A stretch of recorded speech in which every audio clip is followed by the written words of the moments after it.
America का एक लड़ाकू विमान क्रैश हो गया है इराक में। अमेरिका ने कहा कि हादसा है, लेकिन इराक में ईरान समर्थक एक संगठन ने इसकी जिम्मेदारी ले ली है। अब याद करिए कि कतर में भी 3 अमेरिकी लड़ाकू विमान क्रैश हुए थे। कहीं ऐसा तो नहीं है कि वो शर्मिंदगी से बचने के लिए हर बार इसे दुर्घटना, फ्रेंडली फायर ऐसी चीजें कह देता है? The war itself is being prosecuted as well as anybody has ever seen.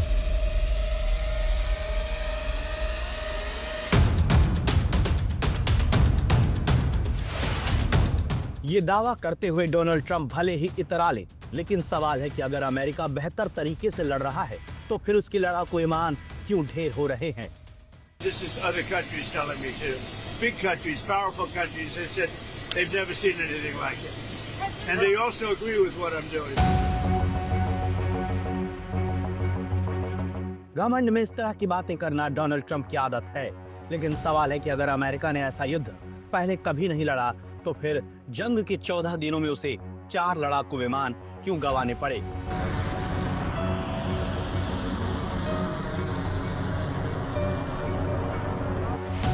Iran को झुकाने में अमेरिका को बहुत बड़ी कीमत चुकानी पड़ रही है। ईरान एक के बाद एक मिसाइल और ड्रोन से पहाड़ी देशों में तबाही मचा रहा है। वहीं अमेरिका के बाहुबली आसमान में गिरते चले जा रहे हैं। सऊदी अरब में अमेरिकी सैन्य अड्डे की सैटेलाइट तस्वीर में दिख रहा KC-135 इराक में हादसे का शिकार हो गया। अमेरिकी सेना ने बताया कि उसका एक KC-135 रिफ्यूलिंग विमान पश्चिमी इराक में हादसे का शिकार हुआ है। अमेरिकी सेंट्रल कमांड के मुताबिक इस हादसे में 4 लोगों की जान गई, 2 लापता हैं।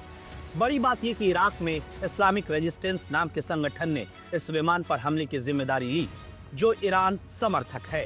लेकिन अमेरिकी सेना ने इसे दुश्मन का हमला नहीं माना और बताया गया कि विमान वहां गिरा जहां दोस्त देश का एयर स्पेस था। मतलब ईरान के सहयोगियों ने इस जहाज को गिराया, इससे अमेरिका इनकार करता है। इस घटना में 2 विमान शामिल थे, जिनमें दूसरा विमान सुरक्षित उतर गया। रिफ्यूलिंग विमान लड़ाकू विमान में हवा में ही ईंधन भरता है। आशंका यह है कि यह विमान हवा में टकरा गए होंगे। ऐसा ही दावा ईरान की तरफ से कुवैत को लेकर किया गया, जहां उसके 3 F-15 तबाह हो गए थे।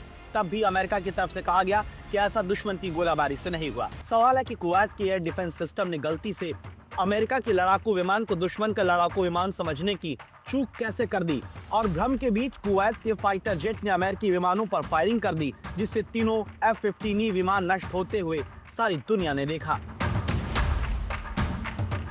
अमेरिकी वायुसेना के लिए ये तीनों बड़े क्रैश बहुत बड़े झटके के तौर पर देखे जा रहे हैं। सवाल है कि कुवैत में F-15E गिर जाए तो हादसा, इराक में KC-135 ढेर हो जाए तो हादसा, ईरान और इराक के ऊपर चलाए जा रहे मिशन में 11 MQ-9 रिपर ड्रोन मार दिए जाए तो हादसा, और दूसरों के लड़ाकू विमान गिर जाए तो झटका, ये कैसे हो सकता है? अमेरिका इस जंग की शुरुआत से कह रहा है कि वो ईरान को ऐसी सबक सिखाएगा जो एक मिसाल साबित होगी।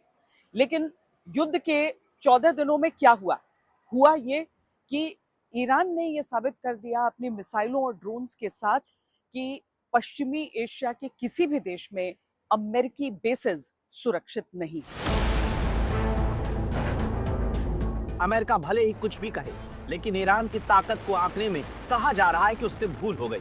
तभी तो जिस ईरान के पास मजबूत वायुसेना तक नहीं, जिसके आसमान पर अमेरिका का कब्जा हो, उसे अब तक घुटनों पर लाने में अमेरिका को कामयाबी नहीं मिली।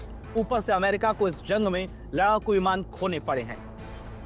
एक KC-135 की कीमत करीब 800 करोड़ रुपए है। एक F-15 900 करोड़ का आता है। इस तरह अमेरिका ईरान के खिलाफ जंग के पहले 15 दिनों में 3,500 करोड़ रुपए के लड़ाकू विमान गंवा चुका है। इससे पहले रिपोर्ट आई थी कि अमेरिका को पिछले 6 दिन में 1 लाख करोड़ रुपए का नुकसान हुआ है।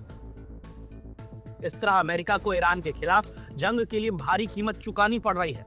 सवाल है, क्या इसी बदनामी से बचने के लिए अमेरिका अपने लड़ाकू विमानों के गिरने को हादसा बताने लगा है?